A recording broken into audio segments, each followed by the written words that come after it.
अस्सलाम वालेकुम, मैं हूं मलिक अब्दुर्रहमान और मैं अपने YouTube के चैनल पे तमाम नाज़रीन को खुशामदीद कहता हूं। पाकिस्तान वर्सेस न्यूजीलैंड के दरमियान 5 T20 मैचेस की सीरीज में पहले तो बाबर आजम और मोहम्मद रिजवान की कामयाब ओपनिंग जोड़ी को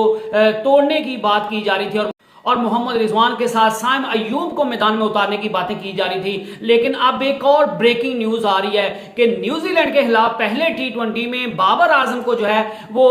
खिलाया नहीं जाएगा, उनको रेस्ट देने का फैसला कर लिया है और बाबर आजम पहले T20 में हमें खेलते हुए दिखाई नहीं देंगे। बाबर आजम प्रैक्टिस मैच में जो है वो जरूर प्रैक्टिस करते नजर आए हैं, लेकिन जितने जो है वो कॉन्फिडेंट मोहम्मद रिजवान नजर आ रहे थे उतने बाबर आजम जो है वो कॉन्फिडेंट नजर नहीं आ रहे। और शहीन शाह अफरीदी जो है वो हारिस रऊफ और जमान खान जो कि फर्स्ट ईयर के बॉलर्स हैं वो भी ज्यादा जोर जो है वो मोहम्मद रिजवान को प्रैक्टिस करवाने में लगा रहे थे और इस चीज से भी इस बात में जो है वो सदाकत लग रही है। और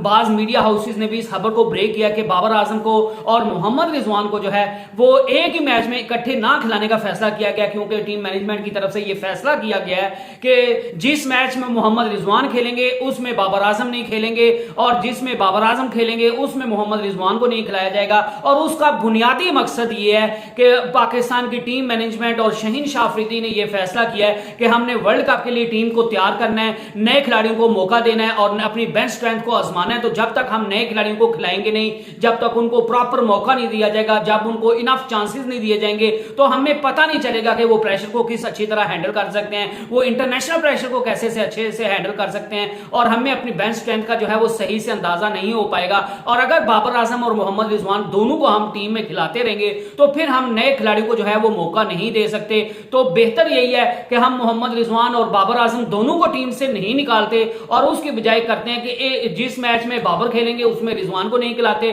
और जिसमें रिजवान खेलेंगे तो उसमें जो है वो बाबर आजम को जो टीम से बाहर बिठाया जाएगा और उनको रेस्ट जो है वो दी जाएगी। अब इस बात में कितनी सदाकत है या क्या जो है वो प्लेइंग 11 बनती है, क्योंकि पाकिस्तान की टीम का हालात भी ये होते हैं कि ये एक दिन कोई फैसला करते हैं, अगले दिन जो है वो प्रेशर में आके कोई भी बात थोड़ी सी हो जाए तो ये प्रेशर में आके जो है वो अपना फैसला चेंज कर लेते हैं। बहरहाल बाबर आजम को जो है वो रेस्ट देने का फैसला किया गया और पाकिस्तान क्रिकेट टीम की काफी अरसे से जो T20 में कामयाब ओपनिंग जोड़ी थी मोहम्मद रिजवान और बाबर आजम की, उसको जो है वो फाइनली तोड़ने का फैसला कर लिया गया और मोहम्मद रिजवान और साइम अयूब जो है वो पाकिस्तान टीम की तरफ से जो है वो नए ओपनर के तौर पर जो है वो खेलेंगे। फहर जमान जो कि लाहौर कलंदर की तरफ से भी ओपनिंग में बैटिंग करते हैं और उन्होंने जो है वो ओपनिंग में खुद को साबित भी किया है, उनको उनसे ओपनिंग नहीं करवाई जा रही और मोहम्मद रिजवान को साइम अयूब के साथ ओपनर्स के तौर पर जो है वो मैदान में उतारा जा। अब ये फैसला जो है वो कितना कारगर साबित होगा, कितना साजगार साबित होगा। फहर जमान ने तो कह दिया कि टीम मैनेजमेंट मुझे जो भी प्लान देगी मैं उसके मुताबिक जो है वो खेलने को तैयार हूं, लेकिन मेरे ख्याल से आप मोहम्मद रिजवान को जो है वो नीचे खिलाकर फहर जमान और साइम अयूब से बैटिंग करवाते तो वो ज्यादा शायद बेहतर होता। लेकिन उसमें यह भी है कि फहर जमान भी लेफ्ट हैंडेड है जो है, दूसरी तरफ से साइम अयूब वो भी लेफ्ट हैंडेड है, तो शायद वो दोनों लेफ्ट हैंडेड को इकट्ठा नहीं खिलाना चाहते और मोहम्मद रिजवान और साइम अयूब की जो है वो ओपनिंग जोड़ी को आजमाने का फैसला किया गया और बाबर आजम और मोहम्मद रिजवान जिसने पाकिस्तान को जो है वो इंडिया के खिलाफ 10 विकेट से जीत हासिल करवाई थी, वो जोड़ी जो है वो अब टूटने जा रही है और जो पाकिस्तान की T20 में बड़ी कामयाब जोड़ी जो है वो समझी जाती थी वो जोड़ी अब जो है वो फाइनली टूटने जा रही है। और उसकी सबसे बड़ी जो मंतक सामने आ रही है उसकी वो यही मंतक सामने आ रही है कि टीम मैनेजमेंट का ये हाल है और पाकिस्तान के बड़े फैंस का भी यही हाल है और मैं खुद इस हक में हूं कि बाबर और रिजवान को जो है वो ओपनिंग दोनों को नहीं करनी चाहिए। और उसकी सबसे बड़ी वजह यह है कि T20 में हमेशा जो टीम जो है वो पहले पावर प्ले का जो है वो अच्छा इस्तेमाल कर लेती है, यानी कि पहले 5 से 6 ओवर्स का अच्छे से इस्तेमाल कर लेती है, चाहे वो बैटिंग में हो चाहे बॉलिंग में हो, तो वो टीम जो है उसके जीतने के चांसेस बढ़ जाते हैं। और जो टीम जो है वो इन पावर प्लेयर्स को जो है वो उनके लिए डिजास्टर साबित होते हैं तो उनके लिए मैच में जो है वो वापसी करना मुश्किल साबित हो जाता है। और बाबर आजम और मोहम्मद रिजवान जब भी जो है वो रन बनाते हैं, जब भी ओपनिंग करते हैं तो वो इतने तेजी से रन नहीं बना पाते कि जिससे पाकिस्तान किसी बड़ी टीम को जो है वो बड़ा टोटल दे पाए। तो पाकिस्तान